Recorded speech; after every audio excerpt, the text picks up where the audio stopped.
हरे कृष्णा।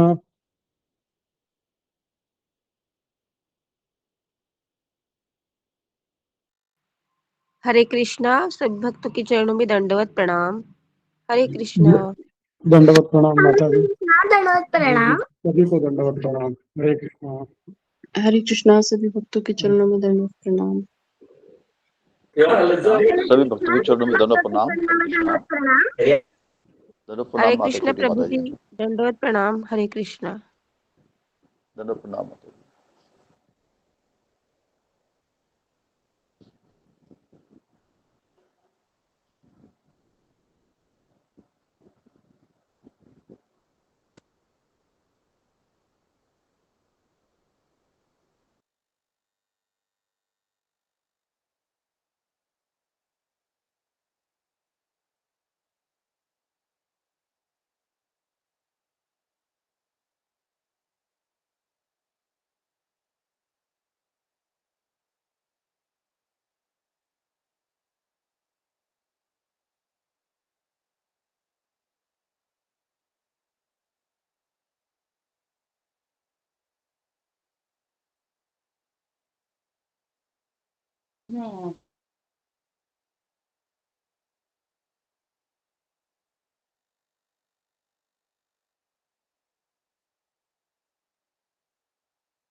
अशोक प्रभु जी सादर दंडवत प्रणाम। हरे कृष्णा। आपका माइक अनम्यूट है, हुक्म। दंडवत प्रणाम प्रभु जी। हरे कृष्णा। हाँ, आदेश करें। हरे कृष्ण आज्ञा। प्रभु जी। हरे सब भक्तों को कृष्णा। दंडवत प्रणाम। दंडवत सभी प्रणाम। भक्तों को अब प्रणाम। 18 अध्याय की 18 पोयम है, छोटी छोटी। आई थिंक एक आध हरे पोयम में कृष्णा। बोलना दंडवत चाहूंगा। प्रणाम। सभी को दंडवत प्रणाम। दंडवत प्रणाम प्रभु जी। जी प्रभु जी 18 आदेश अध्याय करें। की 18 पोयम है, छोटी छोटी। एक आध पोयम में बोलना चाहूंगा, आपकी परमिशन हो तो। सभी भक्त वैष्णव जी भक्तों जी के चरणों प्रभु में जी। कोटि कोटि दंड प्रणाम। प्रभु जी और माता जी दंड प्रणाम। दंडवत प्रणाम। गुरु जी आते हैं हरे आपका कृष्णा। नाम सभी प्रभु जी। भक्तों को दंडवत प्रणाम। दंडवत ओके, प्रणाम। Thank you. Thank you sir. धन्यवाद प्रभु जी। हरे कृष्णा।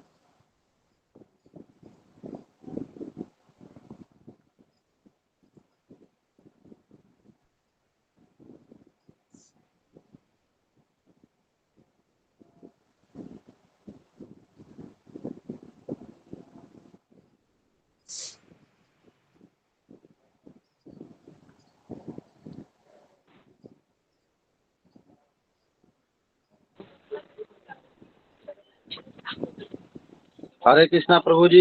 हरे कृष्णा प्रभु जी। दंडवत प्रणाम। हरे कृष्णा। हरे कृष्णा। कृष्णा कृष्णा हरे हरे, हरे हरे दंडवत प्रणाम। कृष्णा। हरे कृष्णा। कृष्ण कृष्ण हरे हरे। कोई भक्त नरसिंह आरती बोलेगा।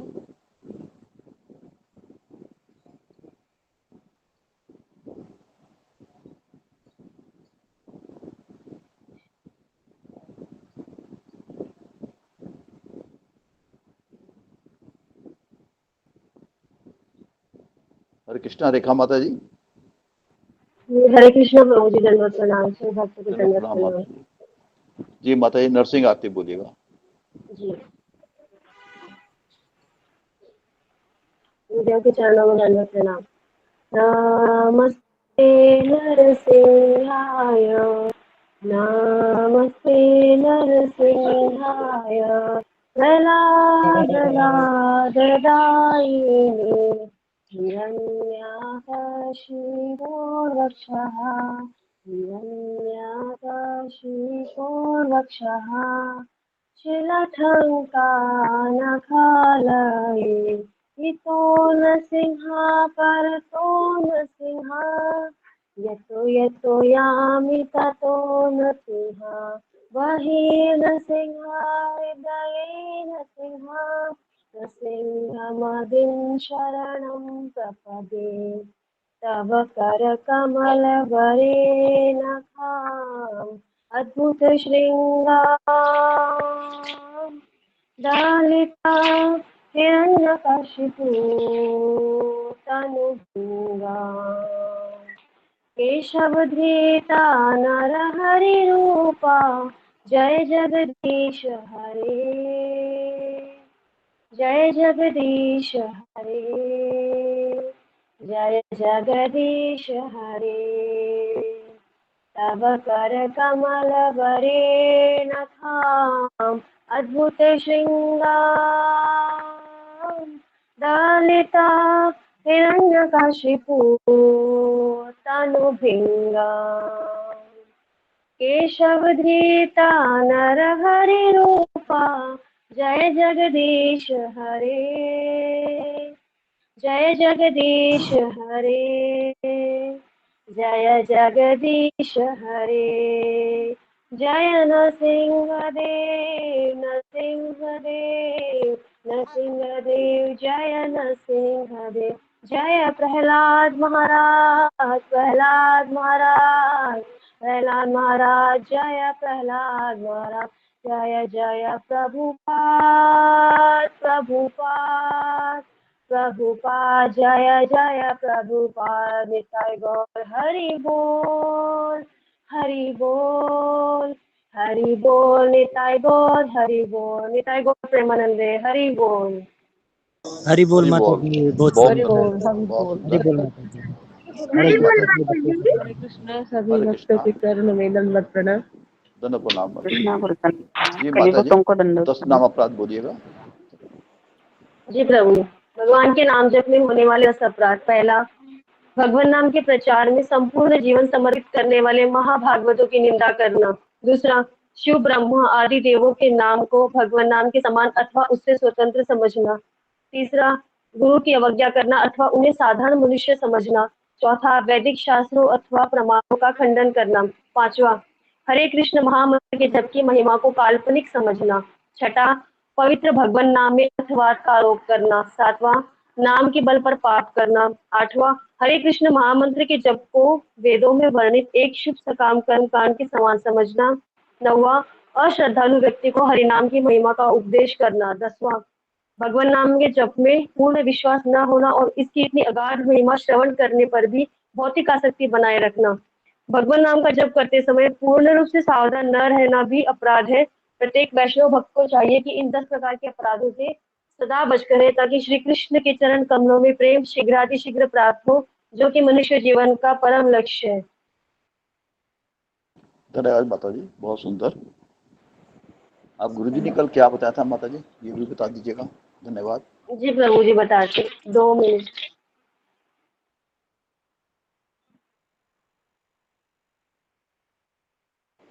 हरे कृष्णा प्रभु जी, आपके चरणों में दंडवत प्रणाम। सेवक के चरणों में दंडवत प्रणाम। हरे कृष्णा।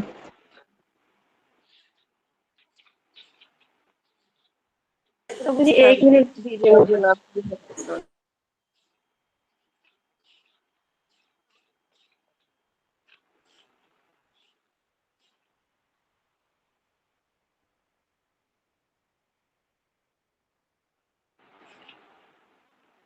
जी, कल गुरुजी ने ये टॉपिक कि हम टूट सकते हैं लेकिन हमें टूटना नहीं, इसके ऊपर बताया था।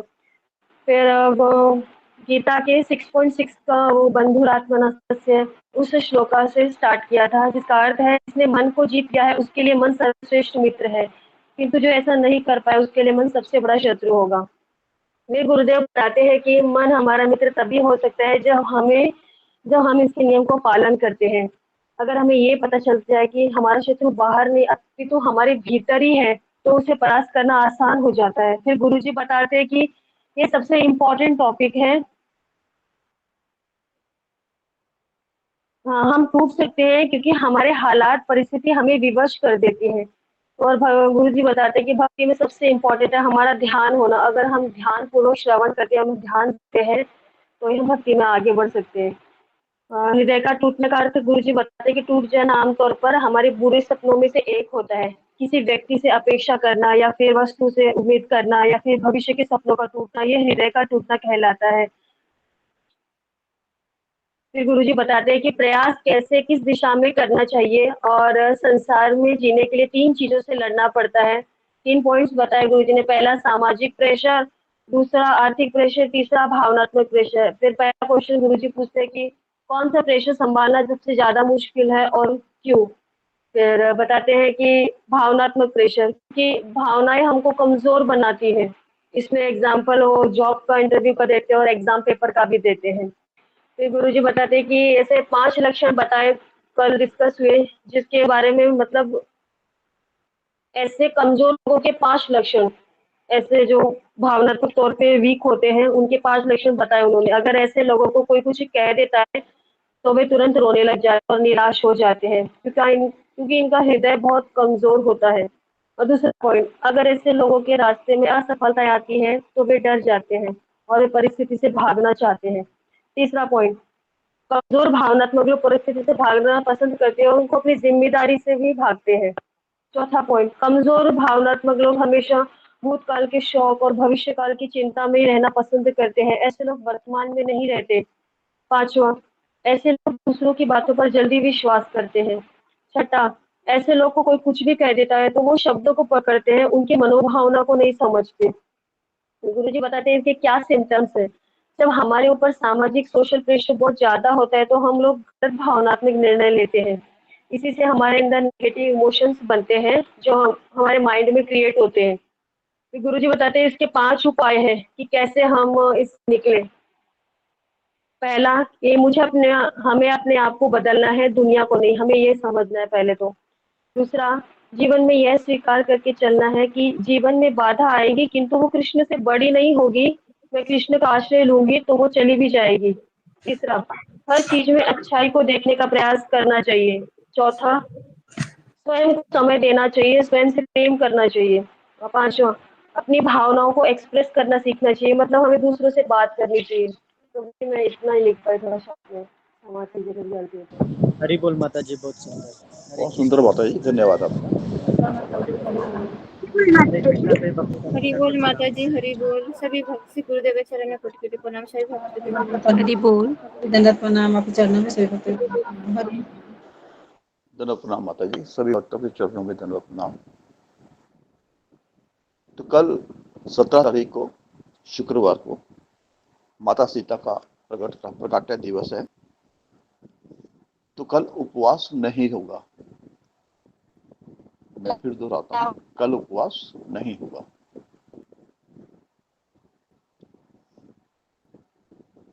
जो भक्त नए आए हैं, मैं देख रहा हूँ कुछ भक्त नए आए हैं, आज जुड़े हैं हमारे सत्संग में, मैं उनका स्वागत करता हूँ अपने सत्संग की तरफ से, गुरु जी की तरफ से उनका हार्दिक स्वागत है। उनके लिए बता दूं, हमारे 3 सत्र चलते हैं। पहला सत्र सुबह 4 बजे होता है। 4 बजे जपाटा होती है, जिसमें गुरु जी जप के लिए, जपा क्यों जरूरी है, उसका महत्व क्या है, हमें जपा क्यों करना चाहिए, कैसे करना चाहिए, इसके बारे में 10 मिनट के लिए बताते हैं। उसके बाद जपा सेशन होता है, सब जप करते हैं, 16 माला पूरी करने की कोशिश करते हैं। 6 बजे मंगल आरती, तुलसी आरती इत्यादि होता है। 9 बजे से लेके 10:30 बजे तक भागवतम सत्र होता है। 3 दिन, मंडे, ट्यूसडे एंड वेडनेसडे में श्री चैतन्य चरितामृत आजकल कर रहे हैं हम, और थर्सडे, फ्राइडे एंड सैटरडे 3 दिन हम सुबह भागवतम क्लास कर रहे हैं। या आचार्यों का कोई अवतरण दिवस होता है या तिरुभाव दिवस होता है, तो आचार्यों के बारे में, जो हमारे महान आचार्य हैं, उनके बारे में बताया जाता है, उनकी जीवनी के बारे में बताया जाता है। या कोई ऐसा ओकेजन हो महत्वपूर्ण, तो उसके बारे में हमें बताया जाता है, अवगत कराया जाता है। शाम को जिस सत्र में आपने ज्वाइन किया है, ये गीता सत्र, इसमें भगवत गीता की क्लास होती है। ये एक्चुअली इसमें गीता के श्लोक के ऊपर चर्चा होती है, हम आपस में चर्चा करते हैं, गुरु जी डिटेल में बताते हैं, फिर हमसे पूछते हैं कि क्या समझ में आया, क्या नहीं समझ में आया, तो हमारे क्या विचार हैं इसके बारे में ये चर्चा होती है, चर्चा सत्र है। तो इसके कुछ नियम हैं। आपको अपना माइक ऑफ रखना है। मोहित प्रभु जी, माइक ऑफ करिए। अपना माइक ऑफ रखना है और कैमरा ऑन रखना है, जिससे हम भक्तों के दर्शन कर सकें। और माइक इसलिए ऑफ रखना है क्योंकि हम सत्संग को डिस्टर्ब ना करें। अगर हमने कुछ पूछना है गुरु जी से तो अपना हैंड रेज कर सकते हैं। नीचे एक ऑप्शन है आपके स्क्रीन के नीचे हैंड की, तो हैंड रेज कर सकते हैं, जिससे हम अपना माइक क्वेश्चन पूछ सकते हैं गुरु जी से। और ये ओपन डिस्कशन है, तो हम आपका स्वागत करते हैं। आप हमारे सुबह के 4 बजे सत्र में भी आइए, जपा कीजिए और आपसे हम देखेंगे कितना फर्क पड़ता है। धन्यवाद। हरे कृष्णा।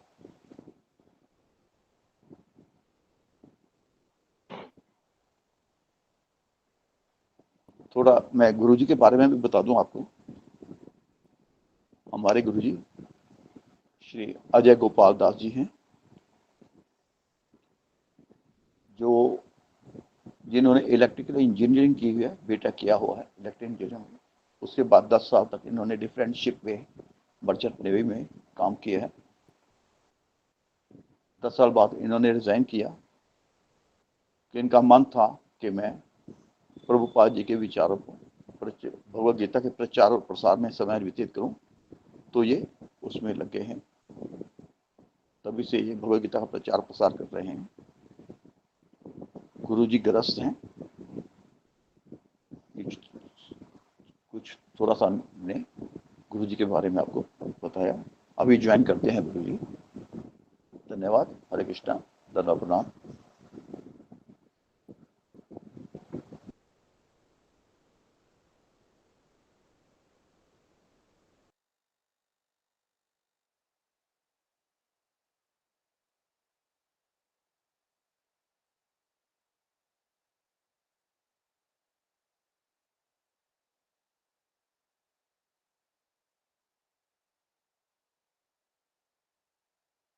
हरे कृष्णा कृष्ण कृष्ण हरे हरे, हरे राम राम राम हरे प्रणाम कृष्ण। गुरु जी। हरे कृष्ण गुरु जी।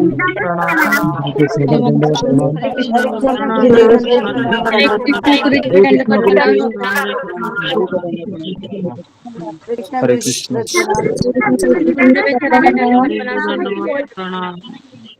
हरे कृष्ण। हरे कृष्ण। हरे कृष्ण। जी अशोक चावला प्रभु, कितने लोग नए आए हैं जरा देखिए। हरे कृष्णा गुरुजी, दंडवत प्रणाम। 6-7 लोग रह गए हैं गुरु जी मेरे को। जी हरे अलका राठौड़ हैं, आलोक कुमार मौर्य हैं, अनु दावर हैं, मनीषा चौधरी हैं, जी राणा निहर हैं, संगीता काली हैं, सीमा कदम, बालकृष्ण दीक्षित, लक्ष्मी, मनीषा मोरे इत्यादि हैं गुरु जी। और कोई भक्त जी नया आया है तो कृपया बता दें। हरे कृष्णा प्रभु जी। जी हरे कृष्णा गुरु जी। हरे हरे कृष्णा कृष्णा माता जी। भक्तों को।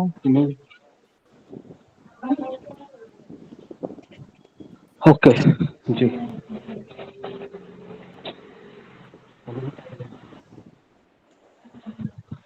ओके।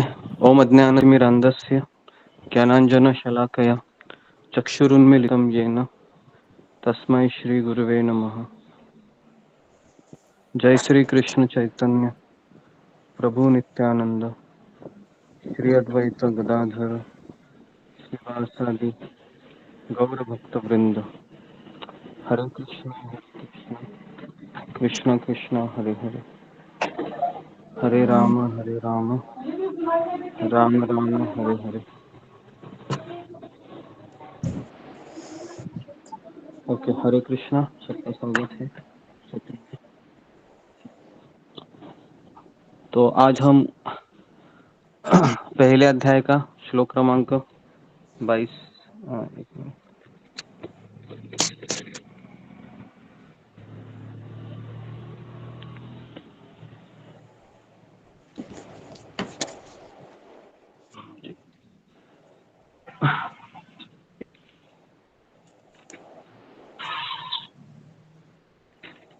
श्लोक क्रमांक 24। संजय उवाच एवमुक्त्वा ऋषिकेशो गुडाकेशेन भारत सेनयोरुभयोर्मध्ये रथं स्थापयित्वा रथोत्तमं संजय उवाच एवमुक्त्वा ऋषिकेशः गुडाकेशेन भारत सेनयोरुभयोर्मध्ये स्थापयित्वा रथोत्तमं संजय उवाच एवमुक्त्वा ऋषिकेशो गुडाकेशेन भारत सेनयोरुभयोर्मध्ये स्थापयित्वा रथोत्तमं। जी अशोक चावला प्रभु, जिसको पढ़ना है उनको नाम लिखिए।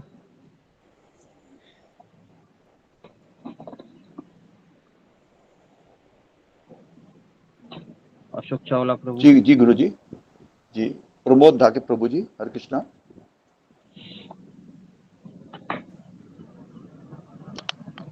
प्रमोद ढाके प्रभु जी, आपने हैंड रेस किया हुआ है जी। श्लोक नंबर कौन सा है जी? श्लोक नंबर 24। श्लोक क्रमांक 24। संजय उवाच एवं मुक्तो ऋषिकेशो गुडाकेशेन भारत सेनयो उभयो मध्ये स्थापयित्वा रथ उत्तमम्। धन्यवाद प्रभु जी। सुनीति माता जी, हरे कृष्णा। हरे कृष्ण प्रभु जी, सभी भक्तों को दंडवत प्रणाम। संजय उवाच एवमुक्ता हृषिकेश गुडाकेशेन भारत सेनयोरुभयोर्मध्ये स्थापयित्वा रथोत्तमम्। हरे कृष्ण। धन्यवाद माता जी। गोरखनाथ आहे प्रभु जी, हरे कृष्णा। हरे कृष्ण प्रभु जी, दंडवत प्रणाम। संजय उवाच एवमुक्तो ऋषिकेशो गुडाकेशेन भारत सेनयोरुभयोर्मध्ये स्थापयित्वा रथोत्तमम्। हरे कृष्ण। धन्यवाद प्रभु जी। रंजना माता जी, हरे कृष्णा।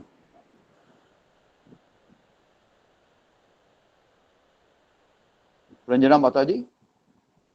जी प्रभु जी, सॉरी प्रभु जी, मैं की थी, पता नहीं हुआ था, सॉरी। हरे कृष्ण प्रभु जी, दंडवत प्रणाम, सेवको दंडवत प्रणाम।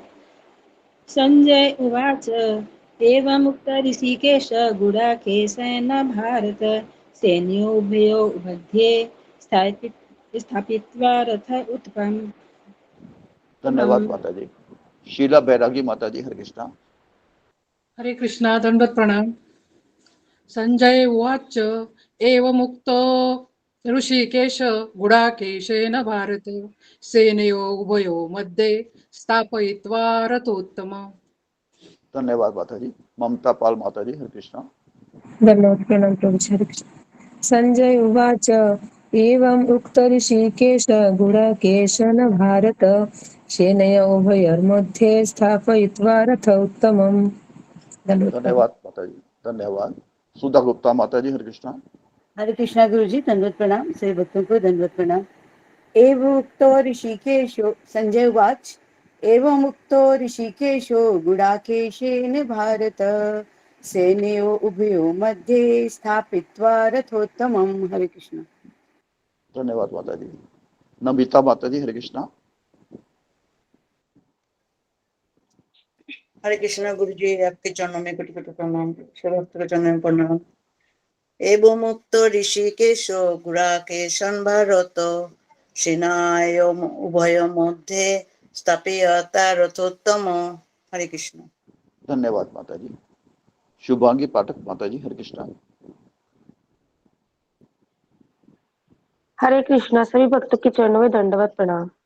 संजय उक्त ऋषिकेशो गुडाकेशेन भारत सेनयोरुभयोर्मध्ये स्थायित्वा रथोत्तमम्। धन्यवाद माता जी। मनोरमा तिवारी माता जी, हरे कृष्णा। हरे कृष्ण गुरु जी, दंडवत प्रणाम। हरे कृष्ण। एवमुक्तो ऋषिकेशो गुडाकेशेन भारत सेनयोरुभयोर्मध्ये स्थापित्वा रथोत्तमम्। हरे कृष्ण। धन्यवाद माता जी। रेखा कलेन माता जी, हरे कृष्णा। हरे कृष्णा प्रभु जी। संजय उवाच एवमुक्तो ऋषिकेशो गुडाकेशेन भारतः सेनारिवोभयो मध्ये स्थापयित्वा रथोत्तमम्। धन्यवाद हरे छोटी कृष्ण माता जी, प्रभु। धन्यवाद। सुनील झा माता जी। हरे कृष्ण गुरुजी दंडवत प्रणाम। हरे कृष्ण सभी भक्तों को दंडवत प्रणाम। संजय उवाच एवमुक्तो ऋषिकेशो गुडाकेशेन भारत सैन्ययोरुपनिषदो मध्ये स्थापित्वा रथोत्तमम्। हरे कृष्ण गुरुजी दंडवत प्रणाम। धन्यवाद माता जी, धन्यवाद। मनस्विनी कर माता जी, हरे कृष्ण। हरे कृष्ण। एवं मुक्ता ऋषिकेश गुडाकेशेन भारत सेनयोरुभयोः मध्ये स्थापयित्वा रथोत्तमम्। हरे कृष्ण गुरु। धन्यवाद हरे माता जी। कृष्ण। हिमांशु रे माता जी, हरे कृष्ण। हिमांशु रे प्रभु जी। हरे कृष्ण प्रभु जी। एवं मुक्तो ऋषिकेश गुडाकेशेन भारत सैन्यरुभयोर्मध्ये स्थापित्वा रतो मम। हरे कृष्ण। धन्यवाद प्रभु जी। सुमिता दास माता जी।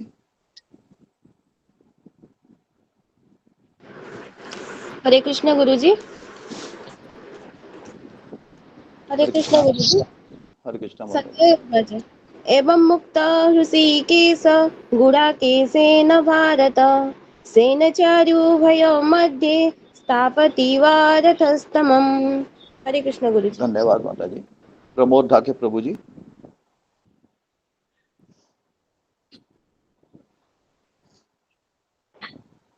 प्रमोद प्रभु जी। जी गुरु जी, हरे कृष्णा। ओके, हरे कृष्णा। तो मैं इसका अनुवाद पढ़ता हूँ। पहले अध्याय का हमने 30 श्लोक, तो हमने मन के ऊपर काफी चर्चा की है। तो आज हम थोड़ा सा अर्जुन के मनोभाव के ऊपर चर्चा करेंगे, जिससे हम बहुत चीजें सीख सकते हैं।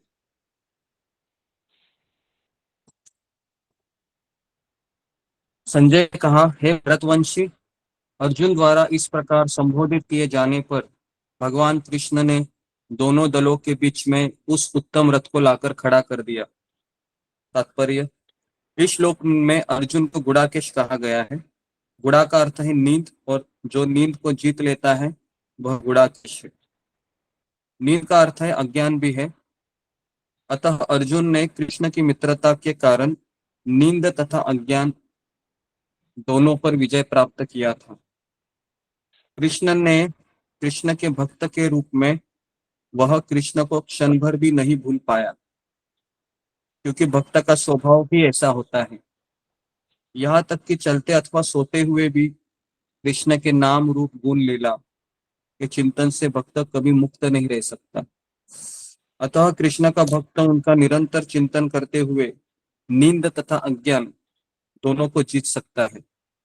इसी को कृष्ण भावनामृत या समाधि कहते हैं। प्रत्येक जीव को इंद्रिय तथा मन के निर्देशक अर्थात ऋषिकेश के रूप में कृष्ण अर्जुन के गंतव्य को समझ गए। वह क्यों सेनाओं के मध्य में रथ को खड़ा करवाना चाहता है, अतः उन्होंने वैसा ही किया। और फिर वे इस प्रकार बोले।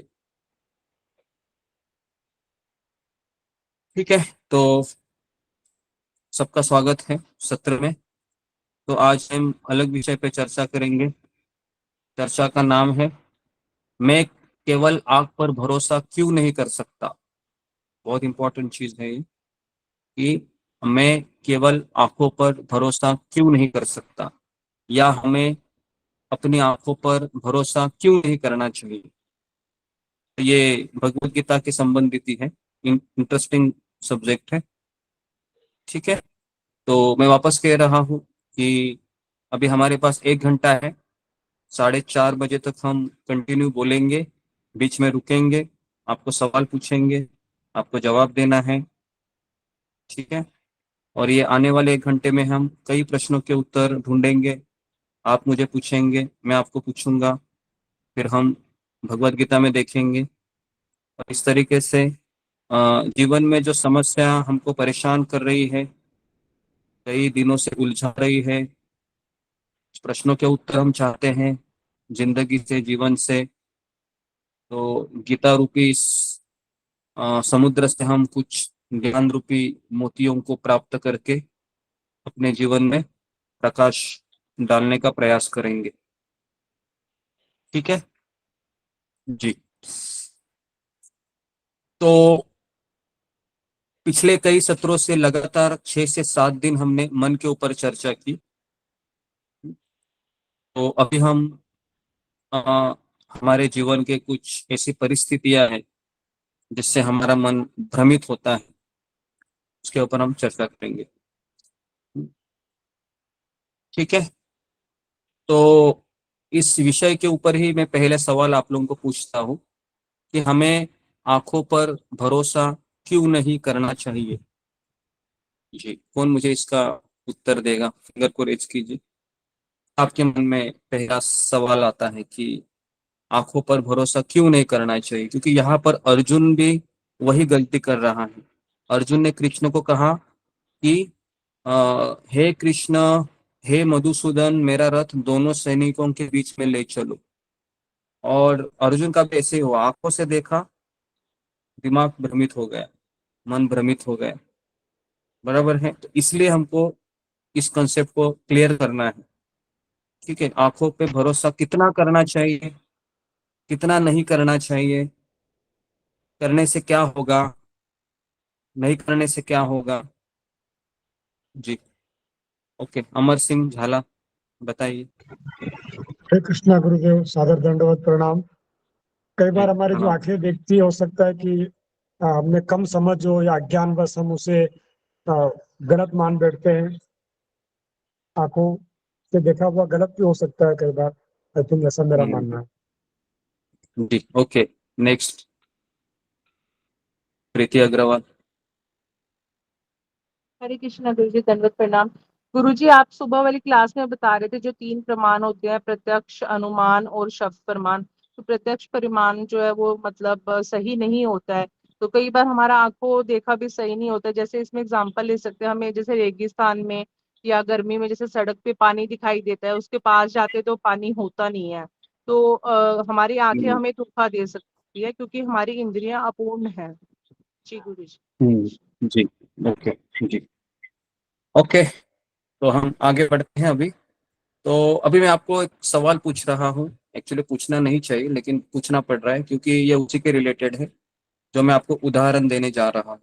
आप में से कितने लोगों ने टाइटैनिक मूवी देखी है? टाइटैनिक मूवी या आपने सुना है? देखा नहीं है लेकिन सुना है टाइटैनिक। जी ओके जी, तो आपने सुना होगा टाइटैनिक मूवी के बारे में। ठीक है जी ओके, तो अभी मुझे बताइए कि उस मूवी में जो हुआ था एक्चुअली कि किसी का माइक शुरू है, ओके तो ओके, तो मान लीजिए कि जहाज चलाने वाला व्यक्ति को आगे कोई छोटी और चमकदार चीज दिखाई देती है ना। मैं टाइटैनिक की जहाज की बात कर रहा हूँ, है ना। टाइटैनिक जहाज में हुआ ऐसा था कि जो ड्राइविंग कर रहा था, जो उस जहाज को चला रहा था, उसको आगे कोई छोटी और चमकदार चीज दिखाई देती है सबसे पहले, और वो सोचता है कि ये क्या हो सकता है। तो उसको नजरअंदाज करता है वो उस छोटी और चमकदार चीज को, क्योंकि वो आंखों से उसको एक छोटा सा इतना सा बर्फ का गोला दिखता है वो उसको, है ना। एक उसको कहते हैं हिमशैल, मतलब बर्फ का गोला।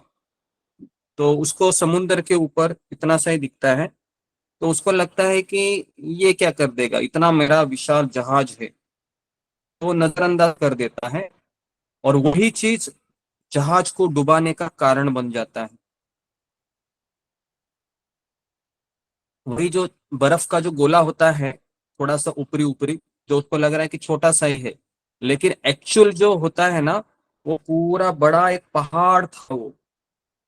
कि उसकी शुरुआत उस समुद्र के भीतर गहराई से हुई थी, और करीबन 75% जो उसको दिख नहीं रहा था उस जहाज चलाने वाले को, तो 75% जो बर्फ का गोला था उसको बिल्कुल दिखाई नहीं दे रहा था, उसको बस 25% वो बर्फ का गोला दिखाई रहा था। 25% भी नहीं, मैं तो कहूंगा 5% 10% होगा वो।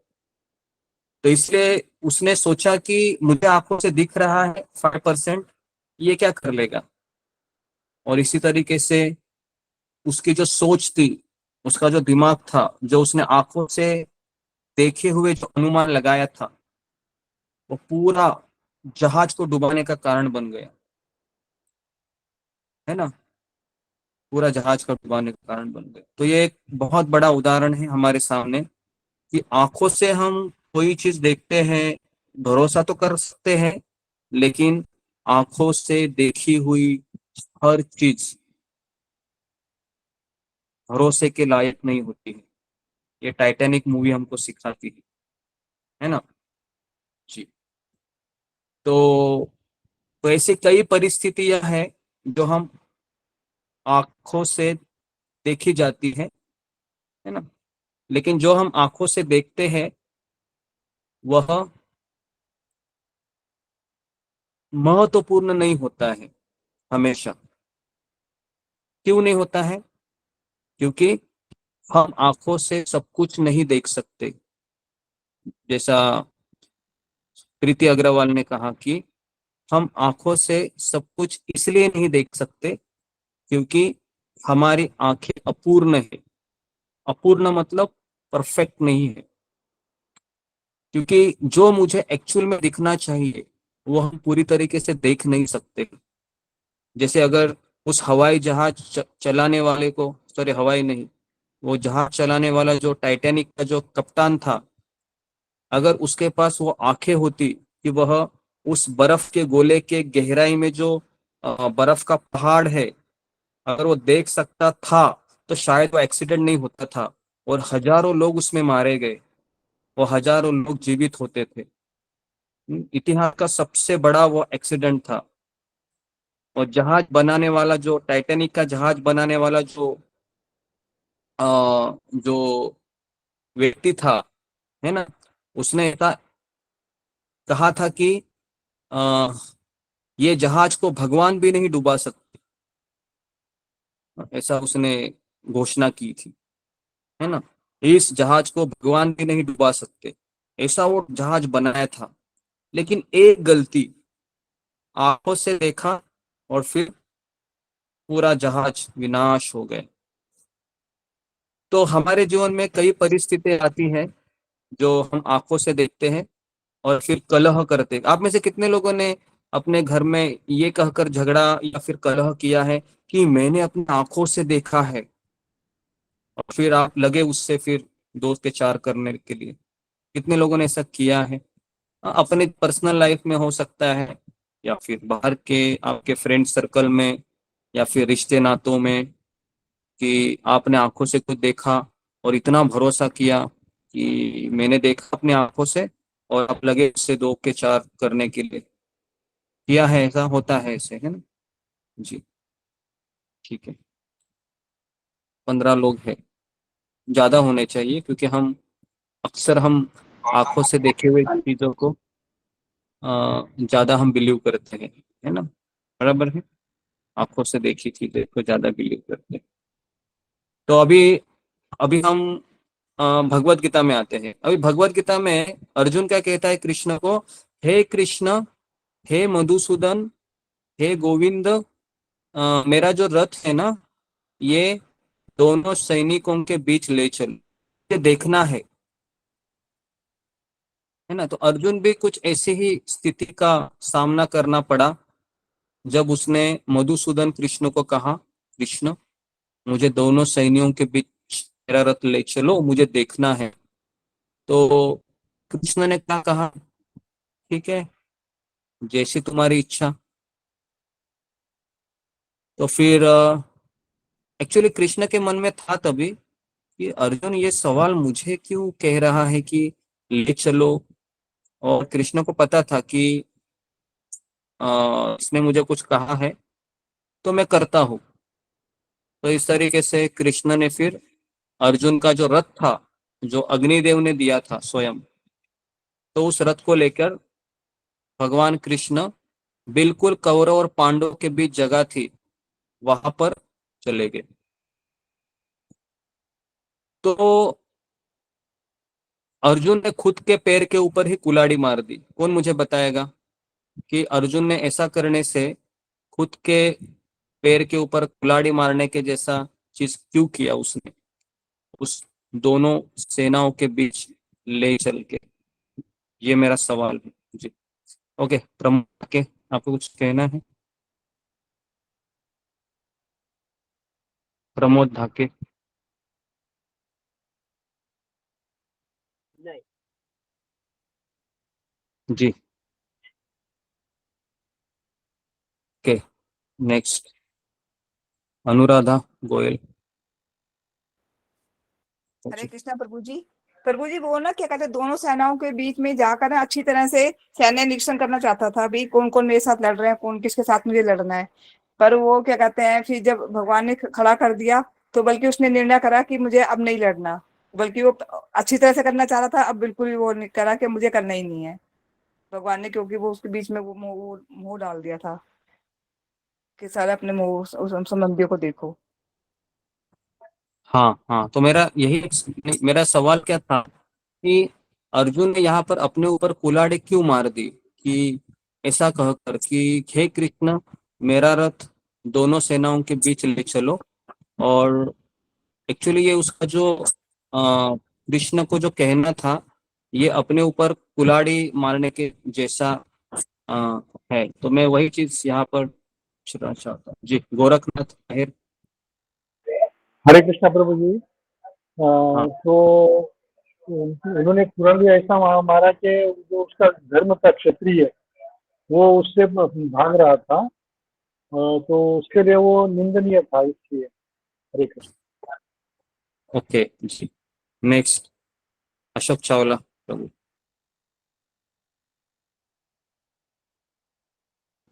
जी गुरुजी। हाँ गुरुजी, क्योंकि उससे पहले तो मालूम था कि मेरा युद्ध किस किस से होगा। जब वो आंखों के सामने आए, जैसे भीष्म पितामह है, द्रोणाचार्य हैं, तो उसके मन में उनके प्रति जो मोह था, आदर था, वो जागृत हो गया। हाँ। तो और उसका अपना क्षत्रिय धर्म भूल गया वो, कि मैं, क्योंकि क्षत्रिय अपने धर्म का ना पालन करना तो सुसाइड के बराबर है। तो वो हाँ, अपना हाँ। धर्म भूल गया, क्षत्रिय धर्म का पालन करना भूल गया, और उसने एक कमजोर आदमी की तरह अपना धनुष छोड़ दिया। जी, ओके, जी जी, धन्यवाद। और इसके अलावा किसी का उत्तर है जो अशोक चावला प्रभु ने कहा? यह उत्तर थोड़ा बहुत तो बराबर है, लेकिन इसके अलावा जी, राजेश चौधरी। हरे कृष्ण प्रभु जी। तो प्रभु जी, मुझे लगता है कि उसे पहले मालूम था कैसे युद्ध करना है कौरवों के साथ में, बट उसने वहां जाके ऐसे अपने पैरों में कुल्हाड़ी मारी, क्योंकि वो देखेगा सामने सभी अपने उनको अपने परिवारजनों को और इस पिता को, तो वो इमोशनली मतलब इम्पैक्ट हो जाएगा और उसकी इंद्रियां और भावनाएं वो जागृत हो जाएंगी कि अब कमजोर पड़ जाएगा अपने आप को देख के, मैं इनको कैसे लड़ूं उनके साथ में। तो इस तरह से कहना यह है कि जब हम आपने पहले बताया था कि इंद्रिय विषयों से दूर रहना चाहिए, नहीं तो हमारे भावनाएं ज्यादा वो हो जाती है कमजोर। तो इसलिए वो वहां जाके उसने अपने पैर में ऐसे कुल्हाड़ी मार ली कि वो देख के अपने को फिर इमोशनली बहुत वीक हो गया वो। ओके, ये एक अच्छा उत्तर है कि आंखों से देखने से इमोशन जागृत हुए जी। और इसके अलावा किसी का उत्तर है? दो उत्तर अच्छे मिले हैं मुझे जी। कोई तीसरा उत्तर रहेगा इसके अलावा, या फिर यही उत्तर है? ठीक है, तो अभी मेरा आप लोगों का सवाल है कि कितने लोगों ने आंखों से देखने के बाद आपके चहीते किसी व्यक्ति को जिससे आप प्रेम करते हैं, या फिर चहीते ऐसी वस्तु को आंखों से देखने के बाद भावनाएं जागृत होती है? कितने लोगों के साथ ऐसा होता है? आंखों से देखने के बाद इमोशन, पहले इमोशन नहीं होते हैं, लेकिन जैसे मैंने आंखों से देखा उसको, तो तुरंत वो भावनाएं जागृत होती है और फिर वो मल्टीप्लाई होने लगती है जी। ऐसा कितने लोगों के साथ होता है? आंखों से देखने के बाद कह रहा हूं मैं। जैसे यहाँ पर अर्जुन ने देखा आंखों को, सबसे पहले देखा पितामह भीष्म को, तो सब उनको याद आ गया, ये पितामह भीष्म मुझे कितना प्रेम करते थे बचपन में, इनके कंधों पर खेलकर मैं कितने खेल खेलता था, सब याद आ रहा था। फिर उन्होंने गुरु द्रोण को देखा, इन्होंने तो मुझे सर्वश्रेष्ठ धनुर्धर बनाया है। तो सारे इमोशन आ गए, सारे इमोशन। और फिर उन्होंने अपने सैनिकों को देखा, फिर कहा कि ये लोग भी मारे जाएंगे, मेरे कारण मारे जाएंगे। ये सब इमोशन जागृत हो गए जी। तो अभी मेरा सवाल है कि आपके जीवन का मुझे कोई एक प्रश्न बताइए कि आपने, आपके पहले अंदर वो इमोशन नहीं थे, वो भावनाएं नहीं थी, लेकिन जैसे ही आपने उस वस्तु को देखा, उस व्यक्ति को देखा, और आपके अंदर वो भावनाएं आने लगी जी। ओके जी, बताइए रश्मिता प्रधान।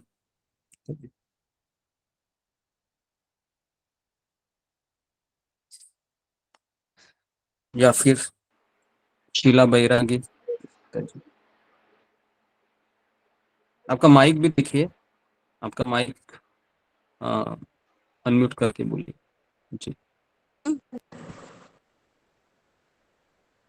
या फिर आशा रावत जी।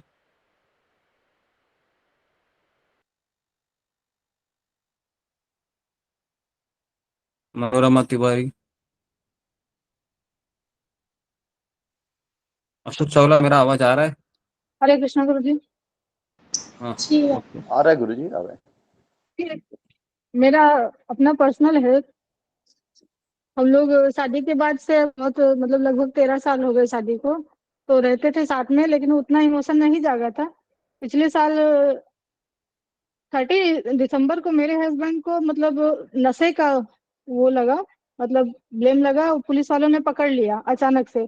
इधर लड्डू गोपाल का मेरी तबीयत खराब थी, और उन्होंने क्या किया कि मुझे 2 लड्डू गोपाल के कपड़े खरीद के दिखाए, बोले तुम दिन भर काम नहीं करना, आराम करना, मैं आता हूँ, तुम्हारी तबीयत ठीक मिलनी चाहिए, ऐसा करके हम लोग 2 बार 4 बजे तक वीडियो कॉल पे बात भी किए। फिर अचानक से उन्होंने मुझे कपड़े भी दिखाए, देखो आज तुम्हारे लड्डू गोपाल के लिए मैंने कपड़े ले रखे हैं। हम कह रहे वाह, आपके मन में भी भक्ति जग रही है, हंसने लगे। फिर हम फोन उनको लगाते रह गए, और वो बोले मैं आधे घंटे में घर आता हूँ, स्टेशन पे आ गया हूँ, ड्यूटी से निकले थे। तो यहाँ पे गुजरात में शायद ऐसा होता है कि 30 और 31 दिसंबर को ऐसा चेकिंग होती है बहुत ज्यादा, मुझे आइडिया ही नहीं था। और ये जिस रिक्शे में इन्होंने मतलब बैठना चाहा बैठे, उसमें 2 नशे वाले बैठे थे, पी के बैठे थे, तो इनको भी पुलिस वालों ने चेक नहीं किया, ऐसे ही चलो चलो करके सबको ऐसे भेड़ बकरी जैसे बैठा लिया, और इनको भी उठा लिया। अब मैं फोन लगा लगा के थक गई, ना तो मेरा फोन उठ रहा है, ना मुझे रिप्लाई कॉल आ रही है, और मैं परेशान, छोटा सा बच्चा लेके मैं घर में बैठी। अब मैं उतने मतलब 8 बजे लास्ट हो जाता है, मेरे हस्बैंड घर पे आ ही जाते हैं। मैं बोली अगर कहीं बिजी होते हैं मुझे एक मैसेज तो करते। मैंने मैसेज भी किया कि आप फोन क्यों नहीं उठा रहे हैं, मैसेज कीजिए, कहाँ बिजी हैं, अभी तक नहीं आए। फिर हम रात भर बैठे रह गए, रात भर बैठे बैठे सुबह के 5 बज गए, और ये नहीं आए, मेरी आंख से आंसू गिरते रहा। तब मुझे लगा कि सच में मुझे इनसे प्रेम हो गया। मतलब हम पति पत्नी साथ में रहते हैं, लड़ते झगड़ते हंसते बोलते सब होते, लेकिन वो इमोशन नहीं जागा था। वो मुझे फर्स्ट टाइम रियलाइज हुआ कि सच में मैं इनके बिना नहीं रह सकती। मेरी एक बार भी बात ही नहीं हुई, मुझे रिप्लाई कॉल आई ही नहीं, और मैं छटपटा कर रही कि क्या हो गया अचानक से, अभी अभी तुम्हारी 4 बजे बात हुई थी। फिर मैं पूरी रात ऐसे ही बैठे रह गई। फिर ये आए हैं सुबह 12 बजे, और मुझे अचानक फोन आया इनके साहब का कि वो कहीं उसको पुलिस चौकी में पकड़ के ले गए, बैठाए हैं। तो 10,000 रुपये भरना पड़ा इनके साहब ने, 10,000 रुपये भरे वो पीने के नशा करने के चक्कर में। फिर जो है मेरे हस्बैंड जब घर पे आए तो मैं उनके साथ लेके आए थे, उनको साथ में अपनी बाइक पे बिठा के घर पे छोड़ने। मैं उनके सामने उनको सब हक करके बहुत रोई। मुझे मतलब समझ में नहीं आ रहा था मैं क्या करूं, बिना खाए पिए मैं ऐसे ही बैठे रह गई। बच्चा भी छोटा सा मुंह लेके, उसका सुबह सैटरडे पड़ गया था तो हाफ डे रहता था, 10 बजे छूट जाता था 7:30 बजे। तो मैंने उसको सोचा कि मैं इसको स्कूल भेज देती हूँ, क्योंकि मैं टेंशन में हूँ तो ये और ज्यादा टेंशन होगा कि पापा जी अभी तक आए क्यों नहीं। तो मैं बहुत ज्यादा निराश हो गई थी उस टाइम पे। मुझे लगा कि सच में मुझे इनसे बहुत मतलब मैं इनके बिना रह ही नहीं सकती। जी जी जी, धन्यवाद आपका। जी, आपको देखने के बाद इमोशन जागृत हो गए। ओके जी। ओके, और कोई आपका कोई ऐसा उदाहरण? जी, ये तो हो गया, व्यक्ति का हो गया। किसी वस्तु का आंखों से देखने के बाद इमोशन जागृत हो गए। जी, ओके, प्रीति अग्रवाल। हरे कृष्णा गुरुजी। गुरुजी, खाने की वस्तुएं जो भी होती है, ये जलेबी का उदाहरण जैसे आप बहुत बार देते हो, या हम बाहर कुछ भी फास्ट फूड देखते हैं तो उनको देख करके इमोशन जागृत होते हैं कि खाने की इच्छा होती है उनको। तो ये है जी, गुरुजी वस्तु में। तो मेरे को सोने वगैरह से नहीं है गुरुजी, खाने की चीजों से बहुत प्रेम है। हाँ, जी, जी, ओके। तो ओके, तो सबका अलग अलग होता है। किसी ने जिलेबी पकोड़े के देखने के बाद इमोशन ज्यादा जागरूक होते हैं, किसी के व्यक्ति को देखने के बाद होते हैं। बराबर है। कितने लोग ऐसा होते हैं कि आपने अगर मोबाइल को देखा ही नहीं तो आपको ऐसा लगता है कि इमोशन बहुत ही ज्यादा ही नीचे चले गए, या आप उसके लिए बहुत ही इस तरह से क्या बोल सकता है, जैसे पैसा पानी के लिए तड़पता है, ऐसी अवस्था आपकी होती है। खास करके मोबाइल देखो, एक मोबाइल कितने इमोशन डालता है हमारे अंदर, है। हालांकि वो वस्तु है, कुछ बोलती भी नहीं है ये, लेकिन इतने इमोशन डाल रहे हैं, होता है ऐसे। जी, ठीक है।